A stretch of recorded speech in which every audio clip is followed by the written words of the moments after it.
I just wanted to understand a bit about equity and especially its experience with insurance, number one, and then also the CEO spoke about you going big on insurance. What does that mean for equity, and what advised you to go that direction, especially given the Kenyan market and the experiences on insurance, especially?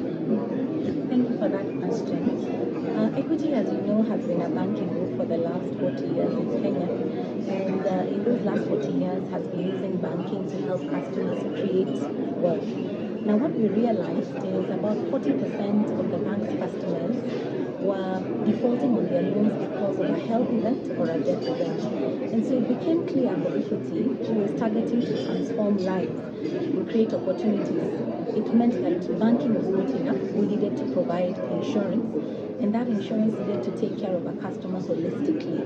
This is health insurance, life insurance, and general insurance. So in the last 2 years, we started with our life insurance business, our first business, and in the last 30 months or so, it's done quite well, being able to cross over 1 billion in profit before tax for 9 months, issuing over 13.2 million policies, and being a demonstration that the customers can really trust the insurance provided by Equity in a market where the insurance penetration is quite low and the level of trust between insurance and customers is also quite low. We believe that we've set a strong foundation, and in 2025-2026, we'll now be rolling out additional products and also be providing them through digital tools so that every person, whether you're a corporate, whether you're a retail customer or SME, will have access to all insurance solutions to enable you to protect your entire enterprise. What key lessons have you learned about the current insurance market, and probably how going into 2025 are you going to make sure yours doesn't fall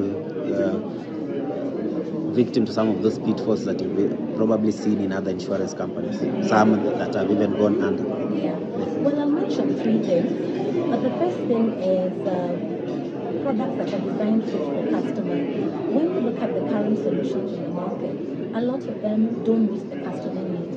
So we spent a lot of time trying to understand what the customers want and redesigning those customers that are fit for purpose.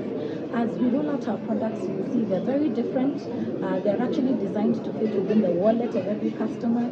They're bundled with banking, so the customer will be able to afford them, whether they are formally or informally employed. And we've actually bundled them into your lifestyle. So as you travel, you get travel insurance. And you'll be able to have that ease. So the first thing is we spent a lot of time redesigning because the product is actually what the customer consumes, and we believe we have what is fit for them.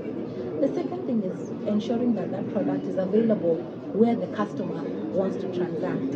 Now, customers, if you look at them, are quite diverse. And some of them are very complex, very sophisticated. They want advisory relationships. But some of them are like you and me, the everyday man, who are using a feature phone or a smartphone. And so we've ensured our products are available across all channels, branch, mobile, and web, so that any customer wanting insurance doesn't have to leave the comfort of their home. They can access those products at any time. The last one, which for me is very important, is pricing. And when we look at pricing, you'll see in the current market, insurance is considered to be quite expensive. And what we've done is ensured that we price our products to be very affordable for the everyday customer. As you know, the equity customer actually represents the market. And so when we design products for them, we actually know that we've designed products that are fit for purpose, but also affordable and are accessible through all of our channels. In terms of market share, how deep or how far are you willing to go? I think from where we sit, we'll go as far as Equity has gone. As you know, when Equity started, banking penetration was 6%. As we currently speak, it's moved to 90%. And I think that Equity as a brand has set a strong reputation, not just for being a disruptor, but for being a brand that is truly relevant.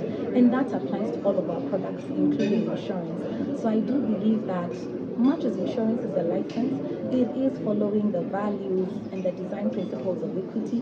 And so you will really see some strong numbers, pretty similar to what the banking group has achieved, but hopefully in a shorter period of time. Cash-wise, how much is Equity willing to throw towards growing that segment, given it's a new segment that you want to go big on that side? Well, currently, from a capital perspective, the businesses are well supported by shareholders. As mentioned before, we have life insurance business that over and above nominal capital of 400 million, we did receive operating capital of 200 million. We now have a general insurance business as well as a health insurance business, both capitalized at 800 million shillings each.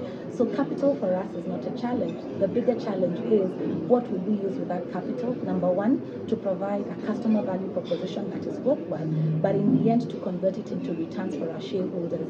You've seen from our recent numbers, the life business is recording a return on average equity of 57%, which is quite strong compared with the market average of 18 to 20%. And we expect to continue to replicate those level of returns for the insurance business. Thank you very much.